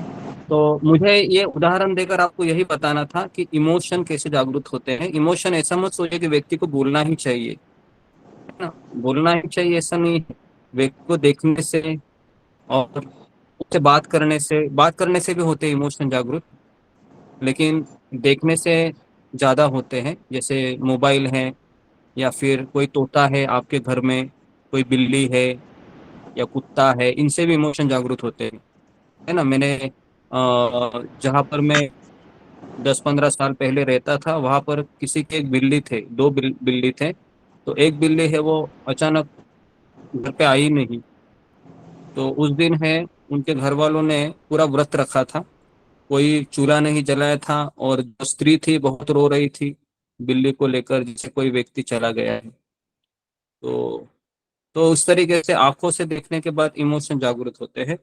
तो यहाँ पर अर्जुन ने जब देखा कि मेरे अपने सेनाओं में भी काफी सारे लोग हैं, और कौरवों की सेनाओं में भी मेरे अपने चहीते लोग हैं, और इनके आंखों से देखने के बाद इनके अंदर भावनाएं जागृत हुई, इमोशन जागृत हुए, है ना। इमोशन जागृत हुए, जैसा अभी मनोरमा तिवारी माता जी ने अपना उदाहरण दिया है ना, कि किस तरह से इमोशन जागृत हुए। तो दरअसल उन्होंने अपने सारथी कृष्ण से यह असामान्य अनुरोध करके खुद को उस स्थिति में डाल दिया। तो लेकिन ऐसी कई चीजें थी जो उसकी आंखों से नहीं देखी गई, इसके द्वारा, अर्जुन के द्वारा। तो अभी हम उसकी चर्चा करेंगे। अर्जुन ने देखा, लेकिन उस आंखों से ऐसी कई चीजें थी जो अर्जुन ने नहीं देखी थी। बराबर है। अभी मैंने भी देखा, आप सभी लोग देखते हैं, लेकिन हम इस आंखों से सारी चीजें नहीं दिखती है ना। तो अर्जुन ने कुछ चीजें नहीं देखी। क्या नहीं देखा अर्जुन ने? जी, तो इसको आप थोड़ा सा अभी सोचने पे आप थोड़ा मजबूर हो जाइए, थोड़ा सा सोचिए कि ठीक है, मैं पहले आप लोगों को ही पूछता हूँ कि अर्जुन ने क्या नहीं देखा वहां पर। जी, बताइए मुझे, आप लोग क्या सोच रहे हैं, ये मैं पहले आप लोगों को बताता हूँ। अर्जुन ने वहां पर देखा, पितामह भीष्म को देखा, उधर द्रोणाचार्य को देखा, अपने सेनाओं को देखा, और फिर वो रोने लगा, मैं लुढ़ गया, अभी मैं बर्बाद होने जाऊंगा, मैं क्या करूं, बेचारा, है ना, भ्रमित हो गया। लेकिन और एक चीज थी जो अर्जुन नहीं देख पाया, वो क्या था? कौन मुझे बताएगा? आपके मन में है वो? आप शायद इसका उत्तर दे भी सकते हैं, अगर आप उस तरीके से सोच रखते हो तो। जी, ओके, सुलेखा। हरे कृष्ण गुरुजी, दंडवत प्रणाम। शायद गुरुजी उनके सामने कृष्ण भगवान थे, लेकिन उन्होंने उस तरीके से नहीं देखा कि ये सॉरी, मुझे ठीक से पता नहीं। ओके, जी, नेक्स्ट, रीति दबास। हरे कृष्ण गुरुजी, दंडवत प्रणाम। हरे कृष्ण सही भक्तों को दंडवत प्रणाम। गुरुजी वो शरीर देख रहे थे, पर उन्होंने आत्मा नहीं देखी। आत्मा नहीं देखी? अच्छा, जी जी जी, हम देखते हैं कि आत्मा हमारे परिवार में किसी का ऐसे वो ग्लास लेके ऐसे, अरे आत्मा दिख रही है क्या नहीं इसमें, ऐसा नहीं करते हम, है ना। सब लोग ऐसा करने लगे तो ऐसा गिलास लेके, ऐसा वो पता है मैग्निफिकेशन गिलास होती है जो छोटा चीज बड़ा दिखता है ना, इसको उसको नहीं देखेंगे आप, अपने पति को बच्चे को मत देखो, उसको आत्मा को देखो। तो ऐसा करेंगे तो क्या होगा पता नहीं। तो आत्मा को देखा नहीं, ठीक है। और कोई तीसरा, अरुणा यादव। हरे कृष्णा गुरु जी, दंडवत प्रणाम। रवसल भक्त को दंडवत प्रणाम। गुरु जी, उन्होंने मतलब देखा कि मतलब ये हमारे रिलेटिव मतलब भावनाओं नहीं उमड़ है, लेकिन जैसे मतलब उनके साथ जो अन्याय हुआ था शायद उन्होंने वो नहीं मतलब देखा कि मतलब वो हाँ, अधर्म के साथ सामने खड़े थे। हरे वेरी कृष्णा गुड, गुरु जी। वेरी बढ़िया, अच्छा जवाब दिया अरुणा यादव ने। अरुणा यादव के लिए ताली बजाओ जरा सब लोग। तो मैं सोच रहा था कि ये शायद आप लोग दे सकते हैं क्या नहीं। हाँ, ये नहीं देखा अर्जुन ने। अर्जुन ने ये नहीं देखा कि कौरवों ने मेरे पत्नी का कितना बड़ा अपमान किया था, वो अर्जुन नहीं देख पा रहा था उस समय। अर्जुन ये नहीं देख रहा था कि कौरवों ने मेरे परिवार के खिलाफ बार बार कितनी बार अत्याचार किया था, कितनी बार हमारे खिलाफ उसने साजिश की थी, कितनी बार उसने, है ना, ऐसे बेईमानी लोगों को ऊपर उसने उनके द्वारा, कर्ण के द्वारा, है ना, पता है कर्ण ने द्रौपदी को कहा था तुम वेश्या हो, वेश्या करके, है ना, कहा कि तुम तो 5 पतियों की पत्नी हो, तुम्हारे लिए मैं और दुर्योधन क्या। भरी सभा में ऐसा बोलता है वो। पता है पांडव तब उस समय भी थे। जिसके लिए ऐसे शब्द सुनना ये मृत्यु से भी भयंकर होते हैं। तो इतना बड़ा अपमान द्रौपदी का हुआ था, है ना। उसके पश्चात भीम ने भी कसम खाई थी कि मैं दुशासन का लहू चीरकर, है ना, उसका खून पी जाऊंगा। और द्रौपदी ने भी क्या खाई थी कसम, कि मैं दुशासन के खून से अपने बाल को धो लूंगी, तभी मैं इस बाल को, क्या बोलते हैं उसको, जो लेडीज लोग करते हैं। तो इस तरीके से इतनी सारी कसमें खाई थी। तो वो सारी चीजें अर्जुन को दिखाई नहीं दे रही थी। अर्जुन को केवल इमोशन दिखाई दे, मेरे पितामह भीष्म, मेरे द्रोणाचार्य, मेरे ये, मेरे वो, ठीक है जी। तो इसलिए जब भी हम आंखों से किसी व्यक्ति को देखेंगे तो हमें क्या देखना चाहिए कि ये भगवान का अंश है, ये भगवान का सेवक है, मैं भी भगवान का सेवक हूँ। हम सब लोग यहाँ पर सजा काट रहे हैं, ये एक्चुअल नॉलेज है, इसी को सत्य कहते हैं। और भ्रम क्या होते हैं, ये मेरा पति है, ये मेरी पत्नी है, ये मेरा बच्चा है, ये मेरा पड़ोसी है, ये मेरा बॉस है, ये मेरा सास ससुर, बहुत सारी चीजें हैं। ये एक्चुअली ये अज्ञान है, और इसी अज्ञान के सहारे हम जीते हैं, और इसी अज्ञान के कारण हम दुखी होते हैं। तो यहाँ पर अर्जुन की तरह हम भी रोज यही करते हैं। ऐसा मत सोचिए कि अर्जुन ने देखा, अर्जुन भ्रमित हो गया, डिप्रेशन में चला गया बेचारा, कृष्ण ने गीता कही फिर। अरे हम तो रोज डिप्रेशन में जाते हैं, क्योंकि हमें अगर किसी ने बोल दिया, है ना, कल ही हमने चर्चा की उसके ऊपर ना, जो कमजोर भावनात्मक व्यक्ति होते हैं उनके 5 लक्षण होते हैं। कोई उनको बोल देता है तुरंत रोने लगते हैं, है ना, और ऐसे रोते हैं कि उसने मुझे ऐसा क्यों बोला, जाओ तुम भी जाओ उसको बोलो मेरा बदला ले लो। बोलते ऐसे, बोलते हैं कि नहीं ऐसे, मेरा बदला ले लो, मुझे बोला है उसने, तुम्हारी पत्नी को बोला है, तुम चुपचाप बैठे हो। हाँ, ऐसे उकसाते हैं, पता है। जैसे शूर्पणखा जब गई थी ना रावण के पास, तो रावण कहती है तुम्हारी बहन का अपमान हुआ है रावण, तुम ऐसे ही बैठे हो। तो लेडीज लोगों का ये काम ज्यादा होता है। जब भी अपमान करते हैं पुरुष को उकसाते रहते हो, तुम भी बदला लो, तुम भी लो, तुम भी लो, है ना, इस तरीके से। तो यहाँ पर तो यहाँ पर अर्जुन है, उसको वो चीज दिखाई नहीं दे रही थी ना। ठीक है, तो कितने लोगों को ये समझ में आई बात। यहाँ पर किसी का प्रश्न है, फिर मैं आगे बढ़ता हूँ जी। से कुछ प्रश्न है यहाँ पर तो फिंगर को रेज कीजिए। कुछ पूछना है, कुछ बताना है, कुछ कहना है जी। सतीश कुमार। मुझे तो ऐसा लगता है कि अर्जुन ने दो चीजें नहीं देखी। एक तो लोगों का भय नहीं देखा कि लोग वहां जो सैनिक आए हैं डर के हैं, कितना भय है, तो मर जाएंगे, फैमिली से क्या होगा उनकी फैमिली का वगैरह वगैरह। और दूसरा ये नहीं देखा कि दुर्योधन आगे जो लोग हैं उसमें वैमनस्य है। मतलब ये जी जी चीज जो है उसने नहीं देखी। उसने ये तो देख लिया कि हमारे सामने भीष्म पितामह है, दुर्योधन है, जिन्होंने उनको पढ़ाया, खिलाया, पढ़ाया, ये सब है। लेकिन जो सैनिकों में डर है और जो लोगों में वैमनस्य है, ये नहीं देखा। बराबर कह रहे हैं आप। वो चीज नहीं देखी, वो चीज इसलिए नहीं देखी है क्योंकि हम जब किसी को देखते हैं तो उसके प्रति इमोशन के बहाव में हम डूब जाते हैं, है ना, डूब जाते हैं। तो इसके लिए वो नहीं देखी। ठीक है, नेक्स्ट प्रीति अग्रवाल। गुरुजी मेरा एक प्रश्न ये है, मतलब एक पहलू ये भी कह सकते हैं कि अर्जुन बहुत कोमल हृदय, सॉफ्ट हार्टेड पर्सन है कि वो क्षमा कर दे रहा है उनकी गलतियों को। तो कहीं ना कहीं हम भी होते हैं ऐसे कि हम बार बार किसी व्यक्ति को क्षमा करते रहते हैं, लेकिन एक लिमिट हो जाती है कि उसके बाद क्षमा नहीं करना होता। तो अर्जुन के पास तो कृष्ण थे बताने के लिए कि अब लिमिट हो गई है, अब और क्षमा नहीं करना है।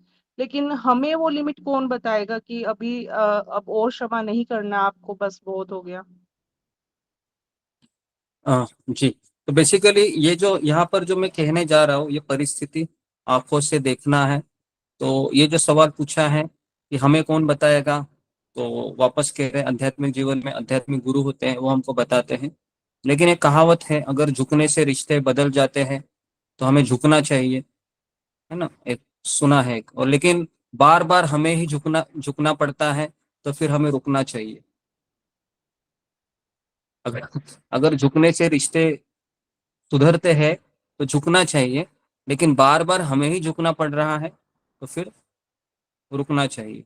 इसका अर्थ है कि वो व्यक्ति सुधर ही नहीं रहा है, वो हमारा गलत फायदा उठा रहा है। इसके लिए हमको माफ करना है, लेकिन भूल नहीं जाना है। हाँ, भूल नहीं जाना है कि ये व्यक्ति बदलेगा नहीं, तो हमें सतर्क होना चाहिए बेसिकली।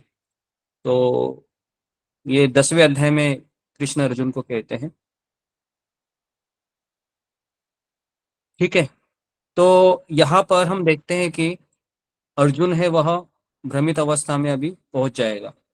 और मैं आपको कहूँ, गीता का, भगवत गीता का जो पहला अध्याय है, ये पहला अध्याय हमें रोज अर्जुन के याद दिलाता है, रोज। क्योंकि मैं दावे के साथ कहता हूँ, हम सब लोगों को भी हमारा मन का जो रथ है वह कृष्ण रोज दोनों सेनाओं के बीच लेकर आते हैं।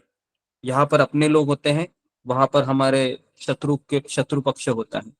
और हम रोज भ्रमित होते हैं कि मैं इनको कैसे बोलूं, कैसे बोलूं, कैसे बोलूं, कैसे बोलूं। और यहाँ से अपेक्षा करते हैं, ये लोग मुझे क्यों नहीं समझ रहे, ये लोग मुझे क्यों नहीं समझ रहे, ये लोग मुझे क्यों नहीं समझ रहे। तो ये एक युद्ध हमेशा चलते रहता है।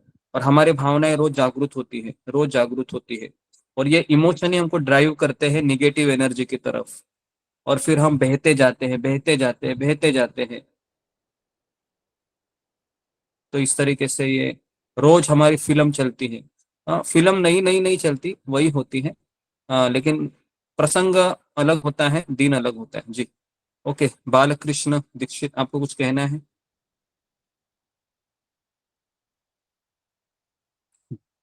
जी, प्रभु जी राधे राधे। हाँ, हरे कृष्णा, बोलिए। प्रभु जी मैं एक चीज कहना चाह रहा था। अभी थोड़ी देर पहले आप कह रहे थे हमको सब में प्रभु का दर्शन करना चाहिए, एक रूपता हमें मतलब लानी चाहिए अपनी नजरों में, सब में प्रभु का दर्शन करें हम, ऐसा आपने अभी थोड़ी देर पहले वक्तव्य दिया। मैं बिल्कुल सहमत हूं आपसे। लेकिन प्रभु जी अगर सब में एक रूपता, जैसे अर्जुन संवाद चल रहा है, अर्जुन और भगवान श्री कृष्ण का संवाद चल रहा है, अगर अर्जुन उस समय एक रूपता लाते, सब में प्रभु का दर्शन करते, तो वहां युद्ध क्यों होता? युद्ध क्यों होता, ये आपका सवाल है। जी, युद्ध क्यों होता? ओके, अगर सब में वो एक रूपता देखते, सब में वो प्रभु में हो जाते, उनकी नजरें प्रभु में हो जाती, प्रभु का दर्शन करते, तो वो युद्ध नहीं होता प्रभु जी। जी जी जी, आपका कहना बराबर सही है। एक सोशल पॉइंट ऑफ व्यू आपका आर्ग्यूमेंट बहुत अच्छा है। लेकिन कृष्ण चाहते थे कि युद्ध हो। कृष्ण चाहते थे कि दुर्योधन अधर्मी है तो उसका विनाश हो। कृष्ण चाहते थे कि युद्ध होकर युधिष्ठिर महाराज जैसा धार्मिक राजा समाज को मिले। कृष्ण चाहते थे कि युद्ध हो, और इसलिए कृष्ण गीता में कहते हैं कि यदा यदा ही धर्मस्य ग्लानिर्भवति भारत, जब भी अधर्म का विनाश, अधर्म का स्थापना होता है तो फिर भगवान कृष्ण है धर्म की स्थापना करने के लिए अर्जुन जैसे लोगों को चुनते हैं। तो इसके लिए यह आपका कहना बहुत सही है कि हम सब लोगों को कृष्ण को देखना चाहिए, लेकिन साथ में हमको यह भी समझना चाहिए कि शेर के हृदय में भी कृष्ण होता है ना, जो जानवर होता है शेर। तो क्या है, शेर के हृदय में भी कृष्ण है, लेकिन हम शेर के सामने जाकर उनको प्रणाम नहीं कर सकते, बराबर है। हमें उनको दूर से प्रणाम करना होगा, नहीं तो वो शेर क्या करेगा, आपको खा लेगा, है ना। जी तो प्रभु जी। एक रूपता हमको सब में देखना है, लेकिन सबके अलग अलग ढंग होते हैं, सबके नियम होते हैं, है ना। जैसे अगर आपकी पत्नी बहुत गुस्से में है ना, जी तो उसके भीतर भी कृष्ण है कि नहीं।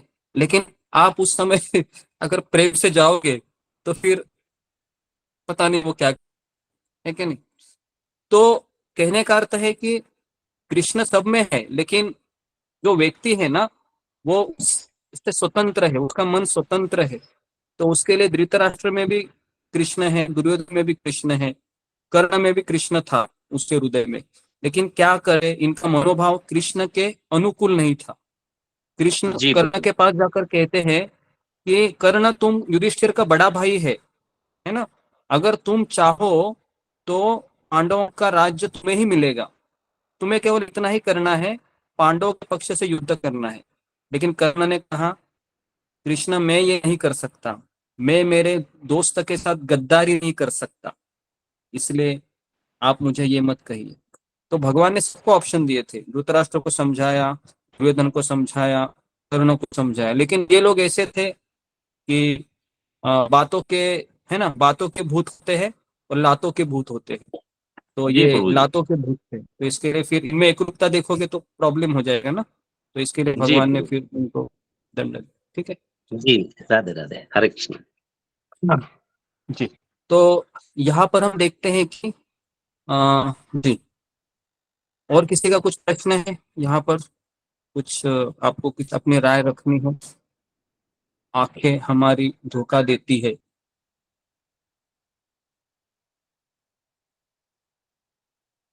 ओके, तो अगर हम अपनी आंखों पर जरूरत से ज्यादा निर्भर रहे तो हम सब इसी तरह के भ्रम में पड़ सकते हैं। एक वाक्य में अगर मैं सारांश बताऊं हमारे क्लास का, तो हम जो नहीं देखते हैं,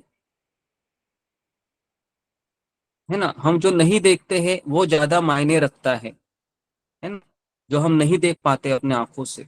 इसलिए केवल आंख पर निर्भर न रहे, है ना, और स्वयं को धोखा न दे, कहने का अर्थ ये है ना। तो इसके लिए भगवत गीता हमें कहती है, किसके ऊपर भरोसा करो आप, कानों के ऊपर भरोसा करो। किसके ऊपर भरोसा करना है हमको, कानों के ऊपर। भगवान ने हमको क्या दिया है, 2 कान दिए हैं, बराबर है। अभी मेरा एक सवाल है, जिसकी आंखें नहीं है, जिसकी आंखें नहीं है, क्या वो भक्त हो सकता है, या जिसके कान नहीं है वो भक्त हो सकता है? बताइए, आप बताइए अभी। जी, ओके, रश्मिता प्रधान।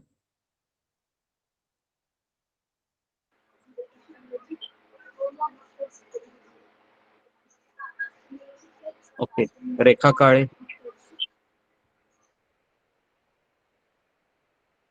हरे कृष्ण प्रभु जी, दंडवत प्रणाम। जिसकी आंखें नहीं है वो भक्त हो सकता है, लेकिन जिसके कान नहीं है वो कुछ सुनाई नहीं दे, इसलिए उसको समझ में ही नहीं आ रहा आएगा कि भगवान है नहीं, श्रद्धा भक्ति कुछ समझ में नहीं आएगा। तो जी कान जी नहीं है तो वो भक्त नहीं हो सकता। हरे कृष्ण ओके, प्रभु जी। जी जी जी जी, धन्यवाद धन्यवाद। ओके जी, और कोई बताएगा जी? अमर सिंह झाला। हरे कृष्णा गुरु जी, आंखें नहीं है तो भक्त हो सकता है। सूरदास जी थे उदाहरण एक। सूरदास थे, अंधे थे। जी जी जी, धन्यवाद। ओके, तो आप सबको पता है आंखों से ज्यादा जरूरी मेरे कान है। अगर मेरी आंखें कल चली गई तो कानों से भी मैं भगवान की कथाओं को सुनकर भगवान की भक्ति में समरस हो सकता हूँ। ठीक है, तो इसके लिए हमें आंखों पर भरोसा बिल्कुल नहीं करना चाहिए, है ना।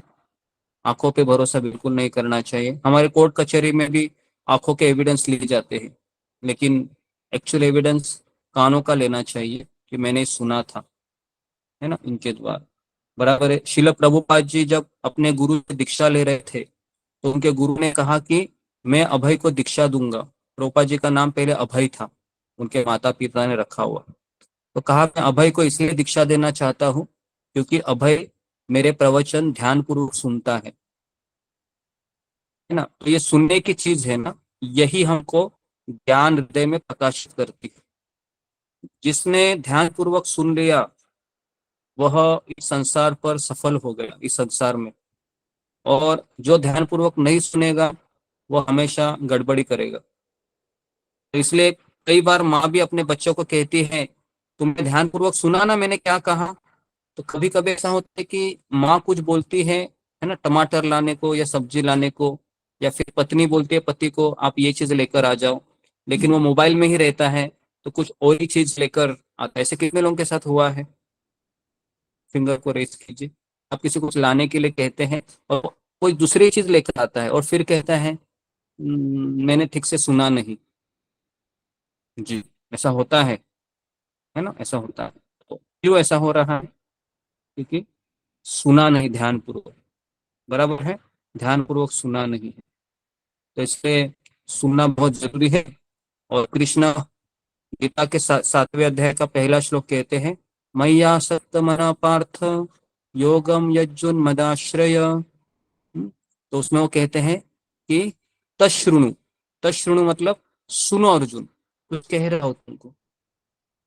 यहाँ पर अर्जुन का मन जो भ्रमित हुआ है अभी आंखों से देखकर, तो भगवान कृष्ण कानों के द्वारा औषधि देकर अर्जुन के आंखों ने जो भ्रम उत्पन्न किया है, जो मोह उत्पन्न किया है, उसको काट डालते हैं। तो इसके लिए गुरु का काम है ज्ञान की तलवार लेकर अपने शिष्य के मोह रूपी बंधन को काट डाले, है ना। क्योंकि जो गांठें लगी है मेरे हृदय में, वो गांठें इतनी तेज है कि आंखों से हाथों से हम उसको निकाल नहीं सकते, उसको काटना पड़ता है। कुछ गांठें ऐसी होती है ना, इसलिए इसको हृदय ग्रंथि कहते हैं। ग्रंथि का अर्थ है कि गांठ के ऊपर गांठ बनी हुई है, खोलना जाएंगे तो खुल नहीं सकता, इसके लिए काटना पड़ता है। इसके लिए गुरु ज्ञान की तलवार को लेकर उस शिष्य के बंधन को काट देते हैं। ठीक है, तो यहाँ पर मैं रुकता हूँ। इससे कुछ प्रश्न है तो कहना है तो आप पूछ सकते हैं। जी जी, जो नए भक्त आए हैं, है ना, तो आप भी कुछ बताना चाहते हैं तो आप बता सकते हैं, पूछना चाहते हैं पूछ सकते हैं। जी, सुमिता सिन्हा। देखिए गुरुजी दंडवत प्रणाम, प्रणाम। गुरुजी एक क्वेश्चन ये था कि जैसे कि आपने बताया था कल की क्लास में कि मन एक अलग व्यक्ति है जो हमारे साथ रह रहा है, और तो हम किस तरीके से समझें जो हमारा आप, और ये भी था कि मन जो है वो हमारे वो हमारे हृदय में रहता है। मन है, बुद्धि, अहंकार, चित्त, ये सब हमारे हृदय का पार्ट है। और तो हम ये कैसे समझें और कैसे समझाएं कि जो हमारा ब्रेन है या माइंड है, तो हमें प्रैक्टिकल हम जो देखते हैं रियलिटी में कि वो सारा चीज ब्रेन फंक्शन करता है और उसमें से हार्मोन्स निकलते हैं और वो सारा मतलब कि सारा एक्ट करता है। तो वो किस तरीके से काम करता है? जैसे मन क्या उसको स्टिमुलेट करता है ब्रेन को, और तब होता है कैसे काम करता है? गुरु जी हरे कृष्ण पूछते हैं। तो हमारे हृदय के 4 डिवीजन होते हैं ना, मन, बुद्धि, अहंकार, चित्त। चित्त मतलब इसमें हमारे पिछले जन्म के इम्प्रेशन भी स्टोर हुए होते हैं, है ना, जो हमने करोड़ों जन्म से हमने जो इम्प्रेशन को इकट्ठा किए हैं। किसी की पसंद नापसंद ये कहाँ से डायरेक्ट होती है? चित्त से होती है। जैसे अगर पिछले जन्म में किसी ने मुझे पानी में डुबा कर मार दिया हो तो मुझे पानी से बहुत डर लगेगा, किसी को ऊंचाई से डर लगता है, तो ये सब चित्त के ऊपर हमारे इम्प्रेशन होते हैं, है कि नहीं। तो जैसे ही कोई ऐसी डरावनी चीज हम देखते हैं तो हमारा माइंड, हमारे जो हृदय में जो चित्त में जो इम्प्रेशन है वो उसको रोकते हैं और सिग्नल भेजते हैं माइंड को। एक्चुअली सारे सिग्नल माइंड को जाते हैं, पसंद नापसंद, फिर सर्दी लगने के बाद थोड़ा माइंड को उसके चेहरे पर सब एक्सप्रेशन प्रकट होते हैं, या गर्मी लगना, या बहुत गुस्सा होना, या फिर बहुत प्रेम से किसी को देखना। ये सारे जितने भी इमोशन है, जितने भी भावनाएं हैं, ये सब हमारे मन से, मन, चित्त, बुद्धि, अहंकार, इनका कनेक्शन बहुत जल्दी होता है। हाँ, जैसा मान लो किसी ने आपको कुछ बोल दिया, तो तुरंत अहंकार फंक्शन करेगा कि मुझे बोला, फिर वो माइंड को सिग्नल देगा, और फिर माइंड फिर अपने इमोशन व्यक्त करेगा, रोएगा, वो फिर आंखों से फिर पानी आएगा। तो एक तरीके से हमारा शरीर एक यंत्र है, एक मैकेनिज्म है जो कृष्ण ने बनाया है, और जब तक ये आत्मा इसके भीतर है ये शरीर फंक्शन करता रहेगा। जैसे आपने खाया, आपने दांतों से चबाया, खाना पेट में चला गया, फिर आपको पता नहीं उसका क्या हो रहा है ना, लेकिन पेट में पूरा फंक्शन हो रहा है उसका। अंदर कुछ वो ये होती है ना, जो जठराग्नि होती है, वो उसको और पचाती है, वो स्ट्रॉन्ग करती है, फिर उसमें उससे ब्लड बनता है, फिर वो ब्लड पूरे आपके शरीर को सर्कुलेट होता है। तो ये सारा मैकेनिज्म है एक, है ना। तो अगर इसको समझना है तो ये पूरा मैकेनिज्म है, किस तरह से होता है, सिग्नल किस तरह से भेजे जाते हैं। तो ये सांख्य योग में बताया है, सांख्य योग, है ना, जो कपिल मुनि है तीसरे तो स्कंद में। ये जो मन है तब तो ये ब्रेन का पार्ट हुआ ना, ब्रेन जो हमारे हेड में रहता है, क्योंकि मेमोरी तो वहीं रहती है। अगर ब्रेन अगर चला जाता है तो मेमोरी लॉस हो जाता है। तो किधर का पार्ट होता है, मतलब फिजिकली नहीं, कैसे पार्ट होता है? मन एक्चुअली ब्रेन है, हम यहाँ पर बोलते हैं, लेकिन ब्रेन यहाँ नहीं है। ये सिग्नल यहाँ पर भेजता होगा वो, है ना, लेकिन एक्चुअली मन हमारे हृदय में है, मन, बुद्धि, अहंकार, चित्त, है ना। लेकिन उसको समझना भी बहुत कठिन है। जब हम मुक्त हो जाएंगे, मुक्तात्माएं, तब हम इस चीज को समझ सकते हैं कि कहाँ पर माइंड है, कहाँ बुद्धि है। अभी हम मन बुद्धि सब इधर ही हाथ रखते हैं, है ना। अहंकार मतलब हमारा अहम, है ना। तो ये सारी चीजें हमारे हृदय का पार्ट है, लेकिन हृदय दिखाई नहीं देता है। अगर आप हृदय लिखो खोलोगे तो हृदय के भीतर कोई ऐसा आत्मा वगैरह तो हम देख नहीं सकते। तो इसलिए आपको भागवतम के तीसरे स्कंद का वो कपिल मुनि का चीज अगर आप पढ़ोगे, कपिल मुनि जो अपनी माँ को उपदेश देते, उसमें सारा डिटेल बताया गया है, पूरा सांख्य योग बताया है ना। तो एक बार आप अगर इंटरेस्टेड है तो वो सेक्शन आप पढ़िए, उसमें बहुत चीजें बताई गई है। ठीक है, धन्यवाद गुरुजी, हरे कृष्ण। नेक्स्ट जी, अशोक चावला प्रभु। जी गुरु जी हमारे नए भक्त हैं जो अमर सिंह झाला प्रभु जी, इनके पास हाँ, 18 अध्याय के, गीता के 18 हाँ, अध्याय के छोटी छोटी 18 कविताएं हैं। ये कहते हैं गुरु आज्ञा दें तो मैं एक एक बोलूं रोज। क्या बोला? अच्छा, मैं समझा नहीं यार, एक बोल के बताइए। अमर सिंह झाला प्रभु जी है ना। हाँ, हरे कृष्ण प्रभु जी, सादर दंडवत प्रणाम गुरु जी। जी जी जी, प्रणाम, बोलिए। प्रथम अध्याय की कृपा को मैंने स्टार्टिंग किया था, एक भगवत गीता थी लोहारी करके रेड कलर में, उसमें हिंदी एडिशन है, तो उसमें से मैंने लर्न करी, तो एक ही सुनाना चाहूंगा, ज्यादा आपका भी समय नहीं लेके। ओम नमो भगवते वासुदेवाय। अथ प्रथमो अध्याय। धृतराष्ट्र के ने लगे सुन संजय धीमान। कुरुक्षेत्र की भूमि में क्या कुछ हो तो सुजान, क्या कुछ हो तो सुजान। पांडु सुत और सूत मेरे गए युद्ध के हेतु। धीर बुद्धि के प्रेर दिव्य चक्षु और स्रोत को कर गए व्यास प्रदान।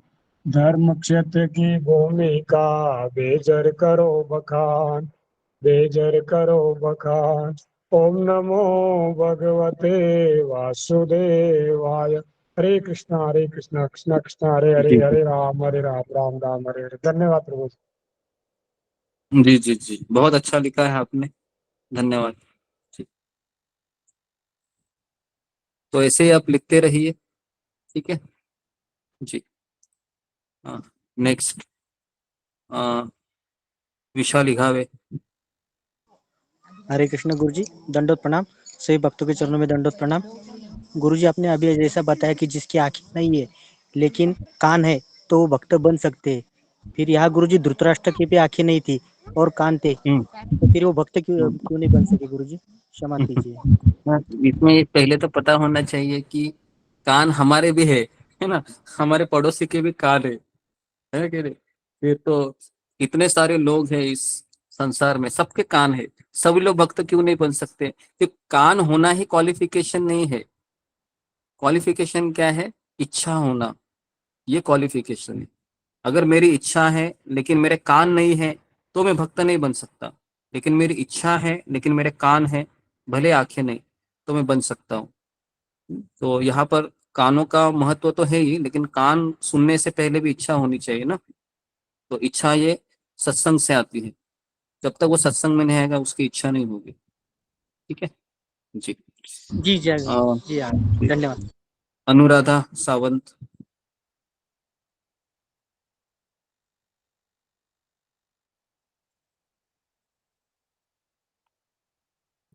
अनुराधा सावंत, कुछ कहना है आपको? ओके, नेक्स्ट गोरखनाथ आहेर। हरे कृष्णा प्रभु जी। हरे कृष्णा। अभी जैसा कि अपन सहना चाहिए ऐसा आपने बताया, तो कितना सहना चाहिए? जब तक अपन सह सकते हैं उतना कुछ सहना चाहिए। लेकिन अभी अपना कोई समझो भक्त है, अभी वो शुद्ध नहीं है, वो खुद बोल रहे हैं कि मैं शुद्ध नहीं हूँ अभी तक, इसके लिए मेरा इच्छा जो है, तो मेरा आसक्ति जो है वो कम नहीं हो रहा है। हाँ। तो फिर उसका भी अपन सहना चाहिए क्या? उसका आसक्ति वो प्यूरिफाई होने तक क्या नहीं सहना चाहिए उस भक्त का?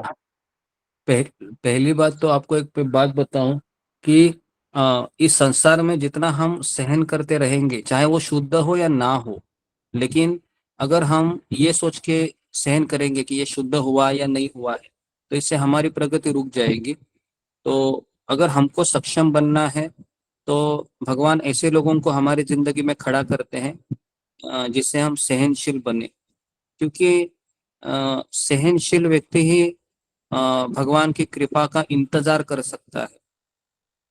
अगर हम अधीर होते हैं, है ना, अधीर मतलब नहीं मुझे अभी कृष्ण आप चाहिए, मुझे आप कृष्ण प्रेम दे दीजिए, है ना, मुझे 2 महीना हो गया, मुझे 2 साल हो गए भक्ति करके, मैं शुद्ध हो गया हूँ, तो फिर कृष्ण हमारी ओर परीक्षा लेंगे। तो हमारे सामने के लोग अशुद्ध भी हो सकते हैं और शुद्ध भी हो सकते हैं, लेकिन अगर हम हमेशा ये सोचेंगे कि अगर मैं इनको सहन करूंगा तो मेरी भक्ति और बढ़ती रहेगी। सहन करने का अर्थ है कि मैं कृष्ण का आश्रय लूंगा।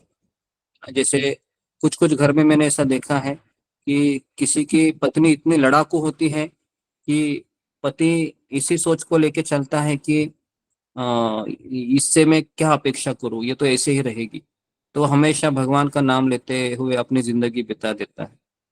और कुछ पति है इतने लड़ाकू होते हैं कि फिर पत्नी सोचती है कि ऐसे व्यक्ति से मैं क्या अपेक्षा करूं, फिर वो पूरा अपना जीवन भगवान को देती है। तो दोनों भी शुद्धिकरण के पार्ट होते हैं, ऐसा हमको समझना चाहिए, ठीक है। धन्यवाद। नेक्स्ट हाँ सुलेखा। हरे कृष्ण गुरुजी, धन्यवाद प्रणाम। गुरुजी, वो हमारे पड़ोस में एक दोस्त रहती है, तो उनके जो बच्चा है तो वो बोल नहीं सकता और सुन भी नहीं सकता, तो उनके पास चैंटिंग की माला भी है, लेकिन वो माला कैसे करेंगे? तो वो ऐसे लिखते हैं, लेकिन उनके लिए इस्कॉन में ऐसा क्या है जो वो इस्कॉन से जुड़ सके? हरे कृष्ण वो कॉपी पे लिखता है, बच्चा छोटा है, 6 साल का, नहीं 7 साल का, तो कुछ ऐसा उपाय उनके लिए बताइए। उनकी माँ भी माला करती है, उन्होंने पूछवाया है मेरे से। हरे कृष्ण गुरुजी, धन्यवाद।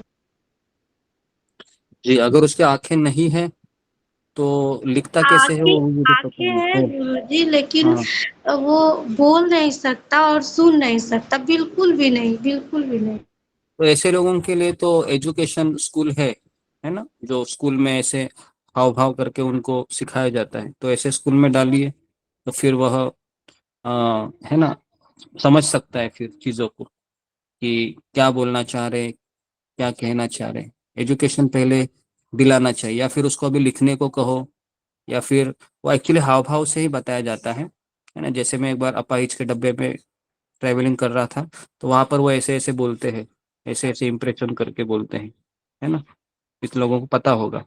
तो फिर ऐसे लोगों को एजुकेशन दिया जाता है बेसिकली। ठीक है जी। तो अभी जितना होता है उतना करने को कहो उसको, लिखने को, जैसे लिख रहा है। जी, हरे कृष्ण महामंत्र वो कॉपी पे रोज लिखते हैं हाँ बच्चा। हाँ, बस उतना ही लिखने को कहिए फिलहाल, है ना। और जब बड़ा हो जाएगा, पहले तो एजुकेशन देने का प्रयास करें। वो जो मुख्य बधिर स्कूल होते हैं गूंगे बहरों का, उसमें। ओके, जी गुरुजी, नेक्स्ट धन्यवाद। हिमांशु, हिमांशु रे। हरे कृष्ण प्रभु जी।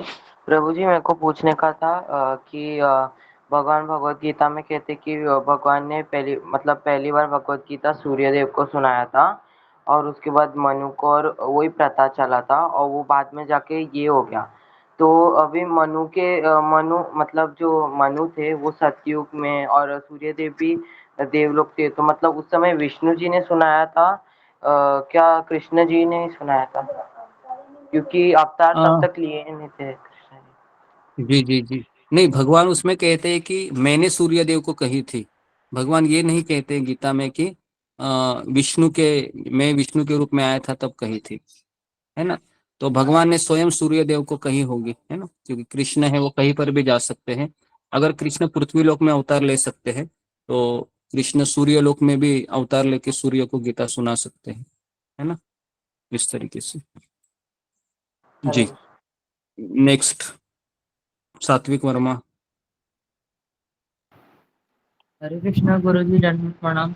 गुरुजी, जैसे आपने बताया था कि यदि हमें गुस्सा नहीं होना है तो हमें हमें उस व्यक्ति जो हमको गुस्सा कर रहा है तो हमें उसे भगवान के अंश के रूप में देखना चाहिए। परंतु यदि वो व्यक्ति हमारा बैरी हो, यदि वो हमें उल्टा सीधा बोलता हो, तो हम उसे कैसे दे सकते हैं? वो तो हमें गाली दे रहा है, वो हमें बोल रहा है, तो हम उसे कैसे दे? वो तो हमारे 36 का आंकड़ा हो रहा है हमारे, तो कैसे कर सकते हैं इससे? हरे कृष्णा। जी, तो इसके लिए अगर बार बार ऐसा हो रहा है तो हमें फिर कुछ स्टेप्स लेने पड़ेंगे।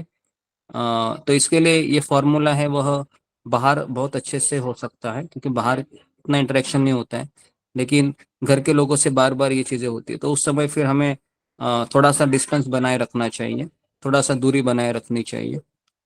ठीक है, अगर हो सके तो उनको कहना है कि आप कृपया करके, हमारा और आपका थोड़ा विचार मेल नहीं खाते हैं, तो कृपया करके हम आप मेरे क्षेत्र में प्रवेश ना करें और मैं आपके क्षेत्र में प्रवेश नहीं करूंगा, इस तरीके से। लेकिन तुम अभी बच्चा है ना, तो माता पिता को ऐसा कहेगा तो वो तुम्हारी बात नहीं मानेंगे, तो इसके लिए पहले कुछ काबिल बनो, है ना। ठीक है जी, ओके। वृशाली तट, आखिरी क्वेश्चन। हरे कृष्ण गुरुजी, दंडवत प्रणाम। सभी भक्तों को दंडवत प्रणाम। गुरुजी, मेरा ये सवाल है कि आपने कहा कि हमें आंखों से ज्यादा कानों पर भरोसा करना चाहिए, मगर कानों पर भी हम कैसे पूरा भरोसा करें? कानों से हम कभी कभी किसी के बारे में गलत सुनते हैं, और जैसे उदाहरण के रूप में कई कई ने जब मंथरा से ये सुना था तो उसने कानों कानों से से ही सुना। जी, आप कोई भी एग्जाम्पल को बहुत एक्सट्रीम इसमें मत खींचो, है ना। कि पहली बात तो कानों से हमको सुनना चाहिए, लेकिन भगवान ने दिमाग भी तो दिया है ना, कि कई कई बोल रही है या कौशल्या बोल रही है, ये समझने के लिए, बराबर के नहीं।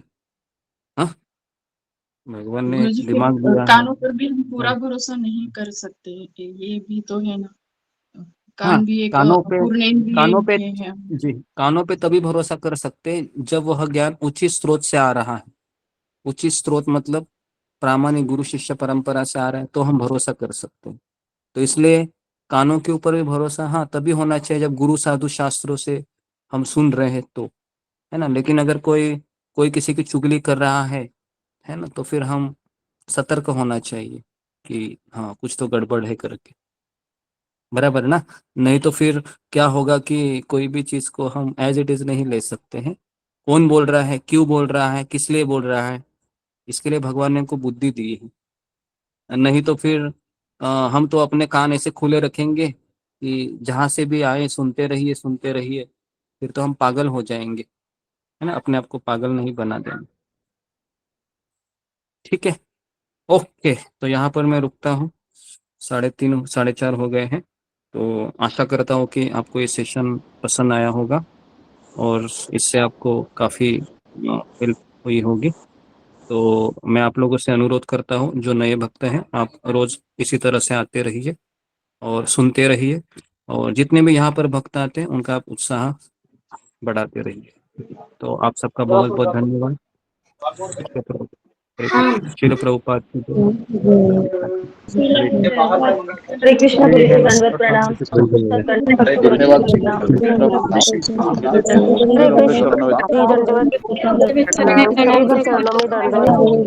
हरे कृष्ण। हरे कृष्ण गुरु जी, दंडवत।